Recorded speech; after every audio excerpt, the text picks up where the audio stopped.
Oke, assalamualaikum warahmatullahi wabarakatuh, teman-teman sekalian. Hari ini kita akan membahas terkait public speaking. Nah, alasannya nih, kenapa sih public speaking menjadi penting untuk dipelajari? Jadi, ada banyak skill yang perlu dikuasai di era digital saat ini. Kalau teman-teman lihat di situ, nomor satu adalah communication. Jadi, apapun skill dasar yang teman-teman miliki, pastikan teman-teman punya kemampuan communication, karena segala sesuatunya sebenarnya berdasarkan komunikasi kita ya. Misalnya mau jualan, marketing, bagaimana mau berhasil kalau kita tidak mempunyai kemampuan skill komunikasi yang baik. Oke, jadi kalau kita lihat dari sini ada communication, reading, logic, writing, teamwork, math, science, music, art, athletic ya. Nah, itu nomor 2 juga ada reading, teman-teman. Jadi keahlian membaca itu juga merupakan suatu hal yang penting untuk dikuasai di era digital saat ini. Nah,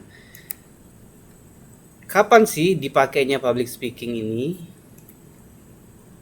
Kalau teman-teman lihat nih, anak yang laki-laki nih ya, khususnya untuk khotbah Jumat, teman-teman kan perlu kemampuan untuk public speaking juga ya, selain pemahaman atau pengetahuan tentang membaca bahasa Arabnya ya. Nah, kemudian PS yang lain ya tentunya ketika teman-teman presentasi di kelas, pasti juga membutuhkan keahlian public speaking. Selain itu, nanti kalau misalnya teman-teman sebagai pimpinan di sebuah organisasi, misalnya KMTI, tentunya teman-teman juga akan melakukan public speaking ya.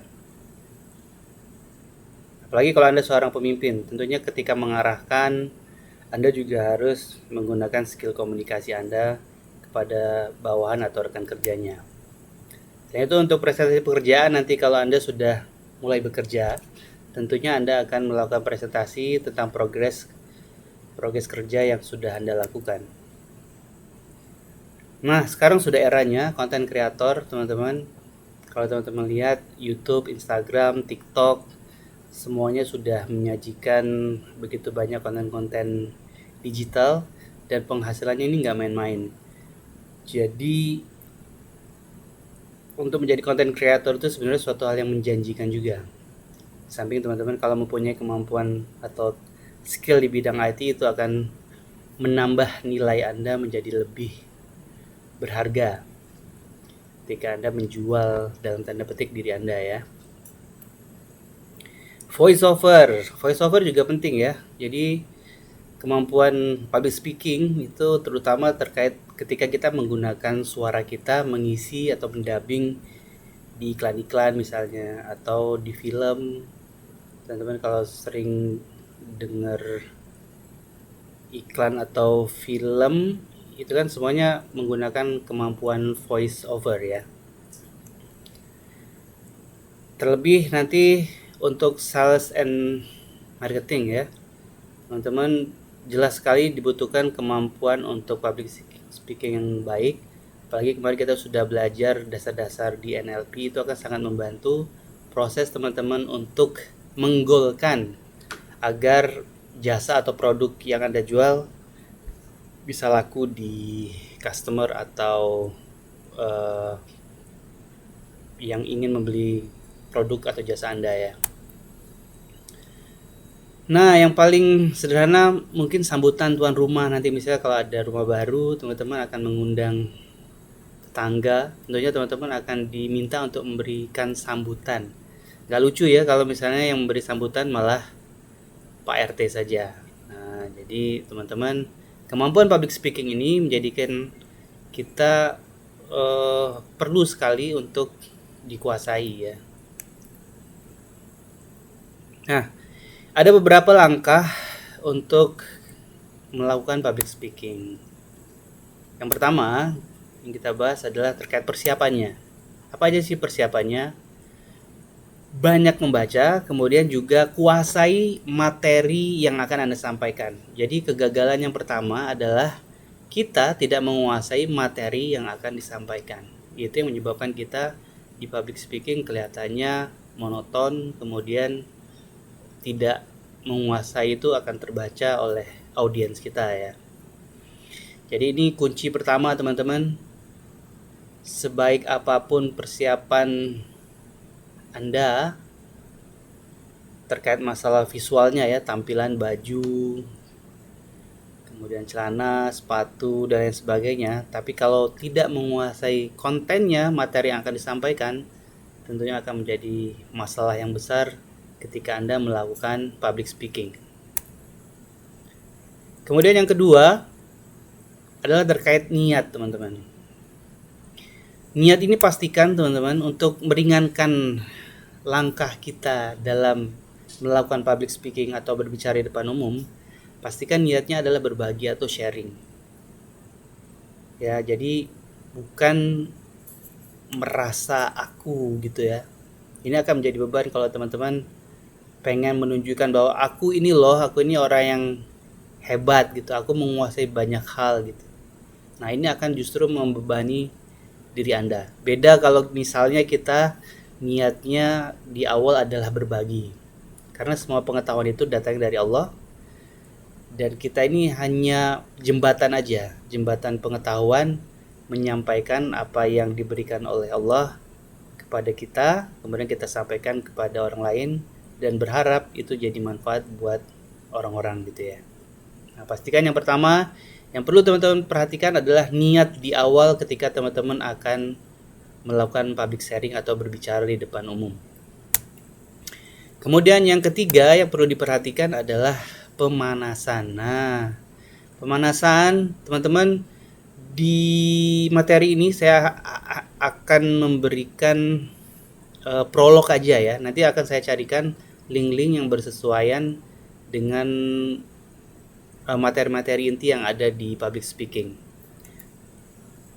Nah, jadi nanti terkait audio ya, bagaimana kita mengeluarkan bunyi suara kita. Nah, jadi nanti ada latihan-latihannya, ada macam-macam, ada kita bilang A, I, U, E, O, nggak apa-apa mulutnya dimonyongin. Jadi mulut itu perlu pemanasan juga supaya nggak keselimpet mulutnya. Karena nanti ada istilahnya filler ya ngomongnya. Nanti ada bahan bacaan yang bisa teman-teman coba supaya teman-teman nggak keserimpet ngomongnya.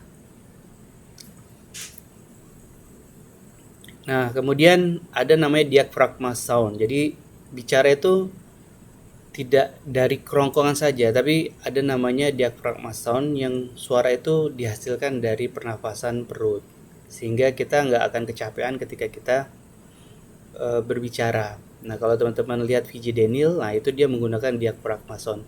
Seluruh lah MC itu kalau teman-teman lihat suaranya itu bukan suara aslinya, tapi suara yang dihasilkan dari diafragma perut, sehingga suaranya agak ngebas gitu ya. Nah, jadi ini perlu teman-teman latih untuk diaphragma sound supaya teman-teman mampu berbicara dalam waktu atau durasi yang lebih lama. Senyum voice atau libatkan emosi dalamnya. Jadi bayangkan teman-teman ketika berbicara itu teman-teman juga sambil tersenyum. Nah, itu akan terasa di telinga audiens nyaman dibandingkan kalau teman-teman ada perasaan dongkol atau kesel di balik suara teman-teman. Nah, jadi kunci awal di audio itu adalah libatkan smile voice ya, senyum voice ini, dan libatkan emosi. Nanti kita akan belajar juga untuk voice over. Saya akan kasih video, teman-teman silakan nanti mendubbing videonya dengan suara teman-teman, dengan ekspresi selepas sebebas yang teman-teman bisa lakukan ya. Nah, kemudian di balik audio ada juga visual. Jadi visual ini bicara tentang gestur tubuh kita. Nah, gestur tubuh itu kan ada gerak badan kita, tangan, mata. Nah, semua perangkat tubuh kita ini kita bisa gunakan untuk menambah atau menguatkan informasi yang ingin kita sampaikan. Nah, tadi saya lupa juga di bagian audio tadi itu juga ada terkaitan dengan intonasi. Jadi kalau berbicara di depan umum, pastikan Anda mempunyai intonasi kapan harus tinggi nadanya, kapan harus lembut. Jadi diubah-ubah supaya audiens itu tidak bosan mendengar suara Anda.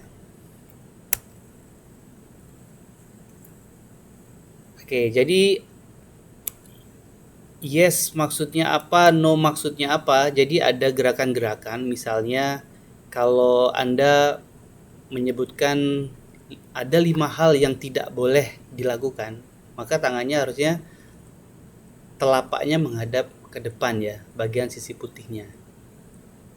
Jangan malah sebaliknya. Nah, jadi ini salah satu contoh yang bisa teman-teman lakukan terkait visualnya ya. Nah, kemudian mungkin ini yang jadi permasalahan lain adalah terkait masalah kontak mata dengan audiens.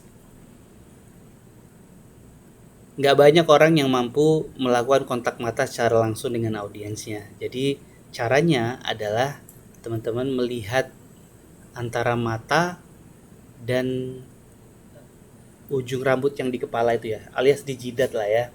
Jadi teman-teman kalau misalnya ingin berkomunikasi, bertatapan dengan audiens, nah ini bagian ini yang bisa teman-teman coba untuk lihat. Jadi bisa juga teman-teman kalau tidak melihat jidatnya juga melihat bagian ujung rambut yang ada di kepala ini ya, bagian depannya. Nah itu seolah-olah di sisi audiens akan berasa seperti dia melihat kita. Nah belum tentu juga audiens itu kuat untuk melihat mata kita ya, jadi sama sebenarnya. Nah kemudian selain itu yang keempat teman-teman, kita di public speaking tuh ada part-part yang perlu teman-teman pahami ya. Jadi ada bagian namanya opening. Ya tentunya opening ya pembuka ya. Jadi kita akan menyiapkan hook opening. Jadi opening yang merangsang pembicara merangsang audiens untuk perhatian terhadap apa yang kita sampaikan. Jadi kita bisa mengantarkan quote dulu di awal gitu ya, entah apapun itu yang berelasi dengan materi yang akan kita sampaikan, atau bisa juga teman-teman menggunakan gambar visual yang itu juga bisa membuat audiens menjadi fokus untuk memperhatikan apa yang akan kita sampaikan. Atau bisa juga video, kemudian bisa juga joke ataupun cerita ya, yang menjadi bridging atau pengantar ketika kita hendak menyampaikan materi yang akan kita sampaikan. Nah bisa juga ini, kalau story ini kita bisa cari asosiasi atau analogi yang relevan dengan kondisi audiens. Jadi audiens merasa bahwa materi ini memang relevan untuk dilakukan atau bermanfaat buat dirinya, sehingga dia akan terus fokus untuk menyimak pembicaraan kita.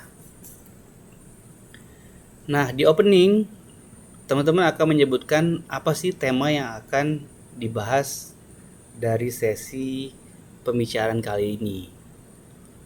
Nah, jadi di opening tadi sudah Anda bikin hooknya dulu, pembuka, yang gitu membuat agar tujuannya audiens fokus kepada diri kita. Kemudian baru teman-teman sampaikan temanya apa sih yang mau teman-teman sampaikan di pertemuan kali ini. Nah kemudian baru masuk ke dalam kontennya. Kontennya Anda bisa bagi dari jadi beberapa poin ya. Misalnya poin 1 apa, poin 2 apa, poin N apa gitu ya. Nah ini perlu teman-teman bikin sketsanya dulu ya, atau tulisan singkatnya dulu terkait apa yang akan teman-teman bicarakan di dalam public speakingnya. Nah kemudian poin-poin itu teman-teman jelaskan satu persatu. Jadi poin 1 teman-teman jelaskan dulu maksudnya apa, poin kedua apa, sampai ke poin N. Setelah itu baru teman-teman bikin closingnya untuk penutupnya. Penutupnya adalah kesimpulan dari poin 1, poin 2, poin 3 tadi apa. Kemudian baru teman-teman di terakhir ada call to action. Nah, call to action ini maksudnya adalah panggilan untuk melakukan actionnya apa gitu ya. Dari apa yang sudah teman-teman lakukan, sehingga di akhirnya saran Anda apa agar orang itu melakukan actionnya.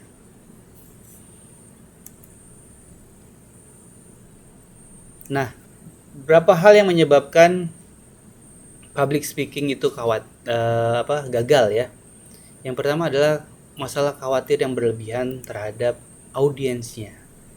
Anda merasa bahwa audiens itu lebih pinter, lebih tahu banyak, lebih keren, lebih terkenal. Nah, jadi ini poin-poin yang menyebabkan kita gagal ketika melakukan public speaking. Jadi terlalu khawatir berlebihan. Kemudian yang jelas kurang baca ya. Kurang baca sehingga kita kekurangan vocabulary, kekurangan ide, kekurangan wawasan. Nah, yang jelas terakhir juga pastinya kurang persiapan. Kalau kurang persiapan, kemungkinan besar public speaking akan kita lakukan itu pasti akan gagal. Jadi orang-orang besar yang berbicara di depan umum kayak Panji, kemudian Dr. Indra, itu semua juga menyiapkan skrip sebelumnya. Jadi mereka tulis apa yang akan mereka sampaikan, minimal bikin bullet point seperti yang teman-teman lihat ini, mind map yang dibuat ini. Nah, kalau mind map ini cukup membantu buat saya ya untuk menjelaskan materi-materi yang akan disampaikan. Nah, tanpa melihat ini akan tergambar sebenarnya poin-poin apa aja yang perlu disampaikan. Jadi nggak perlu slide pun saya bisa menyampaikan materi yang terkait public speaking ini. Jadi sekali lagi teman-teman, untuk melakukan public speaking itu semua orang melakukan persiapan, bikin skrip, bikin poin-poin apa saja yang akan disampaikan, menyiapkan quote-nya, menyiapkan joke-nya, menyiapkan vocabulary khususnya, apa yang akan digunakan di dalam part-part tertentu. Jadi semua itu perlu persiapan. Jadi nggak ada orang yang datang kemudian tiba-tiba langsung public speaking. Nah, itu tidak menutup kemungkinan teman-teman juga akan mendapatkan momen-momen seperti itu ya. Nah, itu momen-momen yang cukup sulit ketika kita diminta secara tiba-tiba untuk berbicara di depan umum tapi tidak ada persiapan. Nah, itu memang butuh pengalaman. Jadi kalau kita sudah punya pengalaman, minimal teman-teman sudah tahu tadi tahapan-tahapannya apa saja perlu dilakukan, opening, kemudian konten, kemudian penutup, kemudian call to action. Tinggal teman-teman mengisi bagian-bagian itu apa saja berdasarkan pengetahuan yang teman-teman punya. Nah, itu teman-teman poin-poin yang dapat saya sampaikan di public speaking secara overview ya, secara general. Barangkali nanti kalau ada diskusi yang teman-teman pengen tanyakan, silakan boleh didiskusikan di ruang grup Telegram kita ya. Nah, nanti saya akan share link-link YouTube channel yang cukup menarik untuk teman-teman pelajari, atau nanti kalau teman-teman secara khusus pengen belajar lebih lanjut lagi tentang public speaking, karena agak berat juga kalau setelah kelas ini teman-teman punya kemampuan public speaking yang wow gitu ya. Hanya dalam 2 pertemuan kemudian teman-teman punya skill komunikasi yang baik. Tapi paling tidak teman-teman di sini sudah tahu ya apa saja yang perlu diperhatikan, tahapan-tahapannya seperti apa. Nah, kalau teman-teman pengen lebih lanjut lagi, teman-teman bisa ikut kelas-kelas atau course public speaking yang ada di luaran. Ini beberapa saya share orang-orang yang saya pernah ikutin juga kelas trainingnya ya.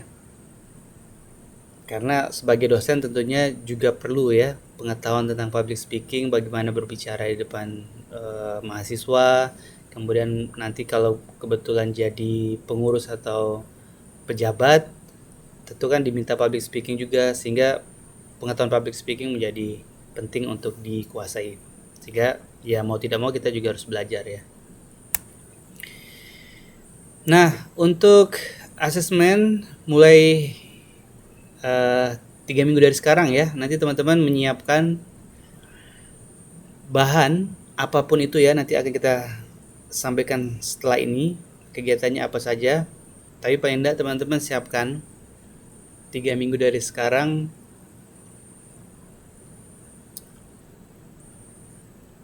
materi apa atau kegiatan apa yang akan teman-teman pilih nanti ya. Nah, ini aktivitasnya. Silakan teman-teman, nanti saya akan kasih satu video -1. Teman-teman tinggal mengisi audionya saja, diisi semenarik mungkin yang teman-teman bisa ya.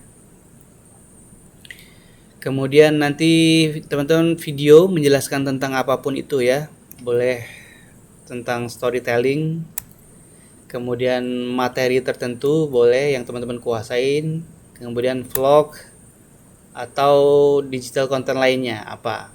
Yang jelas semua basisnya adalah teman-teman menggunakan suara teman-teman dalam mengisi konten-konten yang ini ya, yang sudah ditentukan ini ya, digital content, vlog, kemudian tadi ada materinya apa terserah yang teman-teman kuasai, kemudian storytelling, bercerita tentang pengalaman atau apapun itu ya. Nah, kemudian tadi seperti yang saya sampaikan, saya akan sampaikan beberapa resource yang bisa teman-teman akses ya, YouTube, utamanya di YouTube ya. Tapi teman-teman bisa cari juga informasi tentang public speaking, ada banyak banget. Tapi paling tidak saya akan share yang cukup praktis untuk teman-teman ikuti ya. Nah, barangkali untuk overview-nya seperti ini teman-teman. Kalau nanti ada yang perlu ditanyakan, silakan kita bahas di grup Telegram ya. Baik, terima kasih untuk waktunya. Kita akhiri dulu untuk session kali ini. Assalamualaikum warahmatullahi wabarakatuh.